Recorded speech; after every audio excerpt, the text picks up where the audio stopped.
Hello and welcome friends. Python सीखने की series में मैं सूरज आपका स्वागत करता हूं और आज की ये वीडियो है पाइथन प्रोग्रामिंग को लेकर के। बहुत ही जबरदस्त फंक्शन का कॉन्सेप्ट है। फंक्शन किसे कहते हैं पाइथन के अंदर या किसी भी प्रोग्रामिंग लैंग्वेज के अंदर फंक्शन कहेंगे किसे? तो देखिए यहाँ पर एक डेफिनेशन मैंने लिख रखा है, a function is a block of reusable. Reusable का मतलब जिस कोड को आप बार बार यूज कर सके वो कहलाता है रीयूजेबल कोड। और वो जो है स्पेसिफिक टास्क को परफॉर्म करता है। फंक्शन दो प्रकार के होते हैं, एक प्री डिफाइन होता है, एक यूजर डिफाइन होता है। हम यहाँ पर बात कर रहे हैं यूजर डिफाइन फंक्शन की, ठीक है। अब फंक्शन तो वही होता है कि जिसके कोड को बार बार हम यूज कर सके। आप ये भी कह सकते हैं कि function is a set of code which has a particular name, ठीक है। फंक्शन एक प्रकार का सेट ऑफ कोड होता है जिसका कि एक पर्टिकुलर नेम होता है। लेकिन अब इसका एग्जाम्पल की बात करें तो देखिए फंक्शन जब भी पाइथन में बनाया जाता है तो बिना डेफ लिखे आप फंक्शन बना नहीं सकते हैं, ठीक है। डेफ लिख करके ही आपको फंक्शन बनाना होता है। तो डेफ लिखा, फिर यहाँ पे पैरामीटर देते हैं हम और फिर यहाँ पर रिटर्न करवाते हैं जो चीज हमें रिटर्न कर, जैसे रिजल्ट को रिटर्न करवाते हैं, ठीक है। तो ये हमारा फंक्शन का कॉन्सेप्ट था। अब इसको प्रैक्टिकली इंप्लीमेंट करके देखेंगे कि कैसे ये काम होगा। तो इसके लिए हमें यहाँ पे VS कोड ओपन करना होगा। तो ये VS कोड ओपन कर रहा हूँ और VS कोड पर ही हम कोडिंग का पूरा कार्य करेंगे, ठीक है। तो अभी यहाँ पर तो ये काफी बड़ा कोड है तो इसको नहीं, यहाँ पर राइट क्लिक करके और एक न्यू टेक्स्ट फाइल लेंगे, ठीक है। अब ये न्यू टेक्स्ट फाइल आ चुकी है।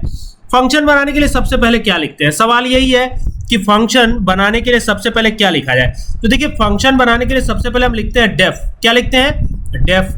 डेफ का मतलब होता है डिफाइन। डेफ का मतलब क्या होता है? डिफाइन। तो सबसे पहले यहाँ पे लिखिएगा डेफ, कोई भी फंक्शन बनाना हो। अब मान लीजिए ऐड नाम से फंक्शन बनाना है तो ये ऐड लिख दिया हमने। और यहाँ पर कितने नंबर आएंगे? तो 2 नंबर आएंगे। तो एक वेरिएबल ए, एक वेरिएबल बी। तो ये हमने बना दिया। अब ये फंक्शन हमने बना दिया। अब फंक्शन बना दिया तो क्या होगा? तो यहाँ पे अब हम प्रिंट करवाएंगे। क्या प्रिंट करवाएंगे? क्योंकि हमको ऐड करना है तो यहाँ लिखेंगे प्रिंट, डबल टिट कॉमा में लिखते हैं the addition, the ADDITION, the addition is, ठीक है। अब ये एक स्ट्रिंग है, ये तो आपको पता ही है।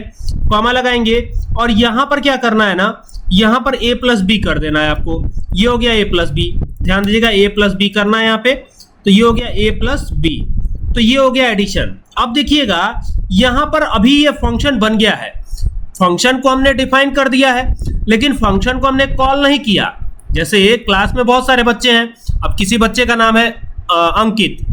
तो अब अंकित नाम है तो अगर मैं कंबाइंड वे में बात करूं कि सारे स्टूडेंट्स खड़े हो जाइए तो सारे स्टूडेंट खड़े हो जाएंगे। लेकिन अगर हमको अंकित को खड़ा करना है तो नाम लेके बुलाना पड़ेगा कि अंकित खड़ा हो जाए।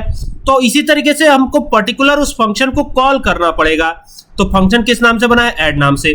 तो यहाँ पे कॉल करेंगे हम, यहाँ लिखेंगे ऐड और यहाँ पर किन 2 नंबर्स को ऐड करना है ये भी बताएंगे। लाइक 55 ऐड करना है और 66 ऐड करना है, इन दोनों को ऐड करना है। तो ये हमने बता दिया। अब इसको सेव कर लेते हैं। तो यहाँ से जाएंगे और सेव पे क्लिक करेंगे। सेव पे क्लिक करेंगे, मैं इसे ऐड के ही नाम से सेव कर रहा हूँ, ऐड1 के नाम से, ठीक है। और ये सेव कर दिया हमने। अब जब सेव कर देंगे तो इसको चलाने की बारी है। देखिए ये रन का बटन है, यहाँ पे क्लिक कर दीजिएगा। अब जैसे ही क्लिक करेंगे तो ये जो है, अच्छा यहाँ पे देखिएगा ये एक एक्स्ट्रा इसमें आ गया है जिसकी वजह से ये एरर दे रहा है, हटा दीजिएगा। अब इसको वापस से रन कराते हैं तो ये रन करा दिया। अब जैसे ही रन कराया तो यहाँ पे लिखा हुआ आ रहा है द एडिशन इज 121। बिल्कुल सही है, कोई दिक्कत नहीं है, ठीक है। तो इस तरीके से जो भी आपको कर रहा हो, आपको ऐड के लिए बनाना हो, मल्टीप्लाई के लिए बनाना हो। अच्छा, आप जैसे मान लीजिए कि इसी कोड को यूज करना कैसे ये प्रमाणित होता है कि इसी कोड को यूज कर रहे हैं। तो यहाँ पे देखिए 2 बार हमको ऐड करना है ना, तो यहाँ पे लिखेंगे ऐड और फिर यहाँ पर जो भी नंबर आपको ऐड करना है, जैसे 4 को ऐड करना है, 8 को ऐड करना है, तो यहाँ 4 8 दे दिया। तो ये पहले वाले को तो एग्जीक्यूट करेगा ही, दूसरे वाले को भी एग्जीक्यूट करेगा। यानी अगर इसको मैं यहाँ से चला देता हूं तो आप देखेंगे कि पहले 121 आ रहा है, फिर 12 आ रहा है। इस तरीके से ये कार्य कर रहा है। इसी तरह का और एक और प्रोग्राम है एलसीएम का, तो उसको भी बना ही लेते हैं। तो यहाँ पर कोई भी प्रोग्राम बनाना होगा तो सबसे पहले क्या लिखेंगे? सबसे पहले तो हम डेफ ही लिखेंगे। लेकिन चूंकि हमें यहाँ पे एलसीएम यूज करना है तो हम यहाँ पे इंपोर्ट करवाते हैं, मैथ मॉड्यूल को इंपोर्ट करवाते हैं। ये एक प्रकार का मॉड्यूल होता है, ठीक है। अब इसमें सील, फ्लोर, ये सब फंक्शंस भी आ जाते हैं। तो फिलहाल यहाँ पर एलसीएम का यूज करना है तो यहाँ मैथ मॉड्यूल को पहले इंपोर्ट कराया, फिर यहाँ पे डेफ लिखेंगे। फंक्शन बनाने के लिए तो डेफ ही लिखते हैं, तो ये डेफ लिख दिया हमने। और यहां पर क्या करेंगे ना, फंक्शन बनाएंगे। किस नाम से? कैलकुलेट एलसीएम नाम से। तो यहां पे लिखता हूं कैलकुलेट CAL इस तरीके से लिखेंगे CALCULATE कैलकुलेट, कैलकुलेट ये हो गया कैलकुलेट, ठीक है। कैलकुलेट लिख दिया और यहां पे लिखेंगे LCM, LCM ये हो गया कैलकुलेट LCM और यहां पे देंगे A, B, क्या देंगे A, B ये हो गया और इसको बंद करके और ये कॉलन सेमी कॉलन नहीं लगा के कॉलन लगाएंगे, सेमी कॉलन तो लगाना नहीं है। फिर यहां रिटर्न करवाएंगे RETURN, रिटर्न, रिटर्न एक कीवर्ड है, ठीक है। और रिटर्न क्या करवाएंगे हम, रिटर्न करवाएंगे एब्सोल्यूट वैल्यू, तो ये हो गया एबीएस फंक्शन आपने एक्सेल में पढ़ा होगा आई होप, ठीक है। और A इंटू बी करेंगे और इसको फ्लोर डिवीजन कराएंगे, ये फ्लोर डिवीजन ऑपरेटर है, काफी काम का है, ये ध्यान दीजिएगा। और यहां लिखेंगे मैथ डॉट एक प्री डिफाइंड होता है फंक्शन जीसीडी होता है ग्रेटेस्ट कॉमन डिवाइजर, यानी कि वही HCF जिसे आप HCF कहते हैं वही ग्रेटेस्ट कॉमन डिवाइजर होता है, ठीक है। तो ये जीसीडी कर दिया है और यहां पे दे देंगे A, B ये कर देंगे A, B ये हो जाएगा और इस तरीके से इसको बंद कर देंगे। अब जब बंद कर देंगे तो फिर क्या करेंगे, अब A, B कर दिया है, अब एंटर करेंगे, अब इनपुट लेंगे यूजर से। तो यहां एक num1 नाम से बना लिया, आप किसी और नाम से भी बना सकते हैं, क्योंकि A और B हमने ऑलरेडी दे रखा है तो num1 नाम से बनाते हैं।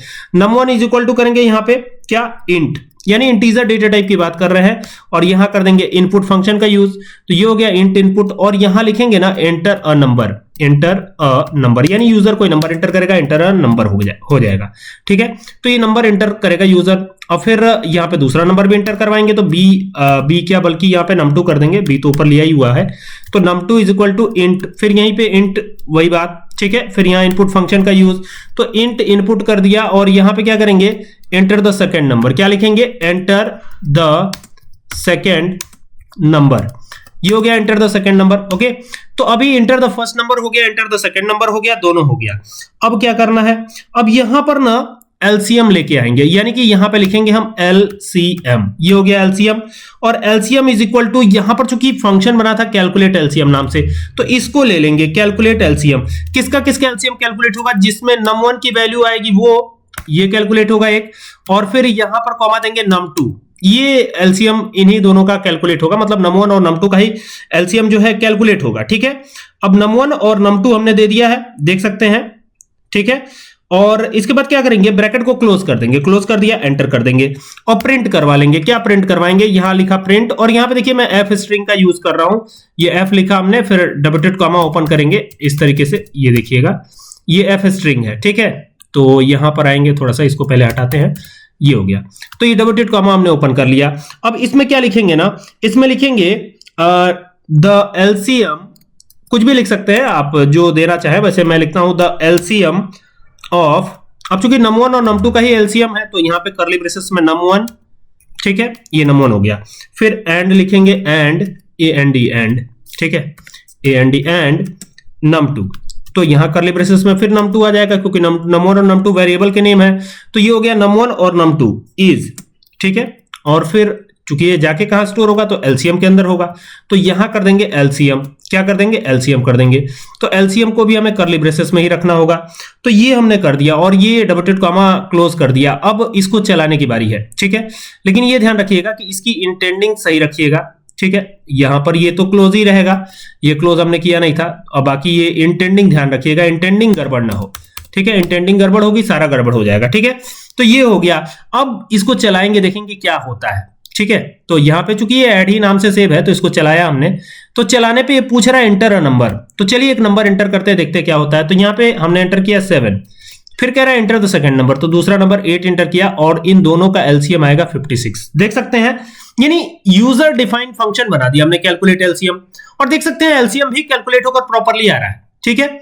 अच्छा, इसी कोड को रीयूजेबिलिटी क्या है, तो इसको उठाइएगा, ये जो है ना, ये इतना प्रोग्राम उठाइएगा, इसको फिर से दोबारा से चला दीजिएगा।